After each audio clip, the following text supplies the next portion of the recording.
pour vous inscrire à l'Université Jiuzhou. Donc vous avez plusieurs domaines dans lesquels vous pouvez vous inscrire. Donc il faut d'abord choisir le domaine dans lequel vous êtes en fonction de votre bac et bien sûr de vos notes.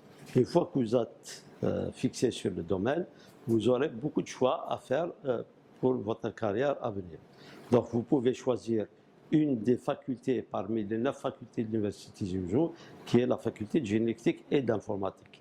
Nous avons donc 2 grands domaines au niveau de notre faculté, le domaine informatique et le domaine des sciences et technologies. La filière électrotechnique englobe toutes les techniques dans lesquelles interviennent des courants moyens et des courants forts, c'est-à-dire les équipements et les appareils moyennes et grandes de puissance. Nous pouvons répartir la filière électrotechnique en 3 grands domaines ou bien 3 grandes catégories. La première, c'est la production. La production de l'énergie électrique, c'est la conversion d'une énergie quelconque en énergie électrique, c'est-à-dire, en termes simples, c'est toutes les centrales électriques, à commencer par la centrale hydraulique jusqu'aux centrales nucléaires, en passant par les centrales solaires, éoliennes, etc. Le second, c'est le transport et la distribution de l'énergie électrique. Donc tout ce qui concerne les pylônes, les conducteurs, les isolateurs, etc. Et enfin, c'est la partie utilisation ou la consommation de l'énergie électrique. C'est là où on fait la conversion de l'énergie électrique en d'autres formes d'énergie. Les formes d'énergie électrique dont a besoin l'être humain au quotidien donc, sont l'énergie mécanique qu'on obtient à travers un moteur électrique, l'énergie lumineuse qu'on obtient à travers une lampe et l'énergie calorifique, c'est-à-dire la chaleur qu'on obtient à partir d'une résistance ou carrément une plaque chauffante. Les enseignements dispensés dans la licence génie biomédical, à savoir traitement physiologique d'image physiologique, biomagnétisme, permettent à l'apprenant d'acquérir les qualifications nécessaires pour la poursuite de ses études en master génie biomédical. Pour les potentialités d'employabilité, on sait que le marché du travail souffre d'un manque de formateurs dans le domaine de l'ingénierie biomédicale. Donc les structures potentielles d'employabilité, on peut citer les établissements hospitaliers étatiques et privés, les laboratoires d'analyse, les centres de rééducation fonctionnelle. Les métiers de l'informatique se déclinent en 5 technologies majeures. Vous avez le génie logiciel qui est une technologie classique qui nous permet de développer des logiciels et des applications pour nos ordinateurs, nos serveurs, nos smartphones, etc. Vous avez ce qu'on appelle le cloud computing et le big data qui nous permet de réaliser des infrastructures qui permettent l'exécution de ces applications, et le big data qui est consacré à la sauvegarde de nos données. Vous avez la sécurité informatique qui nous permet de protéger nos données contre les hackers et les pirates informatiques. Nous avons aussi les réseaux informatiques et l'Internet des objets qui permet à nos applications,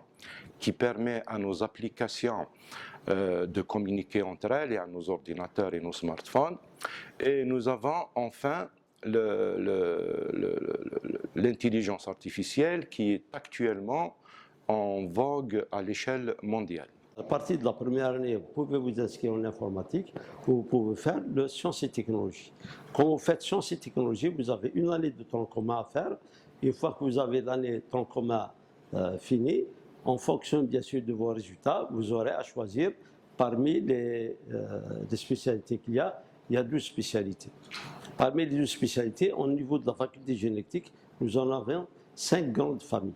Donc la famille d'électronique, la famille d'automatique, la famille d'électrotechnique, la famille de télécommunications, la famille de génie médical et la famille automatique. Boudjmia Ames Amir, étudiant du département informatique de la faculté génie électrique et informatique, spécialité réseau mobilité système embarqué. Fraîchement diplômé, tenant des labels projets innovants, un brevet en cours de traitement et une start-up en cours de création. Content d'avoir été choisi pour éclairer au mieux les bacheliers et ainsi revenir sur les quelques années d'études que j'ai eues au sein de notre faculté. J'ai été entouré par des profs très sérieux, très assidus en ce qui concerne la qualité d'enseignement, des travaux dirigés, des cours et aussi des travaux pratiques. Mais aussi, on a été entouré des étudiants très professionnels, très disciplinés, voulant toujours se surpasser et acquérir de nouvelles connaissances. Mais aussi, j'ai eu la chance d'avoir été soutenu par le laboratoire de recherche d'informatique durant ma thèse de fin d'études. Et aussi, c'est grâce à lui que j'ai obtenu le label de projet innovant. Donc, une fois que vous avez choisi votre spécialité, vous avez donc 3 ans pour faire votre licence. Une fois que vous avez votre licence, donc en fonction de vos résultats, vous allez choisir entre 4 à 5 spécialités qui existent dans chaque département. Et une fois bien sûr fini, vous êtes un master, c'est-à-dire le diplôme équivalent à peu près de l'ingénieur, et vous êtes ingénieur technique dans un domaine bien précis. Vous avez une large gamme d'ingénieurs dans lesquels vous pouvez vous inscrire. Chez nous, par exemple, vous en avez une vingtaine de spécialisations dans lesquelles vous pouvez sortir.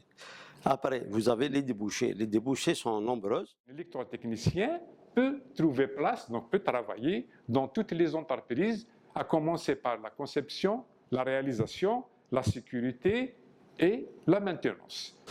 Maintenant, on commence à installer d'une manière un peu générale les panneaux photovoltaïques sur les toits afin de réduire la facture de l'électricité d'une entreprise ou d'une maison et aussi réduire l'émanation des gaz à effet de serre. Donc l'électrotechnicien a son rôle à jouer dans ce domaine aussi, donc les énergies renouvelables et le stockage de l'énergie électrique. Vous avez toutes les entreprises pratiquement, puisque nous avons toutes les spécialisations pratiquement. En allant des PTT, nous allons les Sonelgaz, les Sonatrach et toutes les entreprises publiques ou privées. L'électrotechnicien aussi peut créer une start-up, une petite entreprise pour s'occuper de la maintenance industrielle. Les maintenances industrielles, elles s'appliquent à toutes les entreprises, quel que soit le type, parce que dans toutes les entreprises de réalisation, vous avez des machines électriques qui comprennent des moteurs. Et donc l'électrotechnicien va s'occuper aussi bien de la commande, de la sécurité et de la maintenance. Après, vous en avez, bien sûr, dans le domaine de la recherche. Si vous êtes intéressé par la recherche, vous pouvez continuer encore pour faire un doctorat.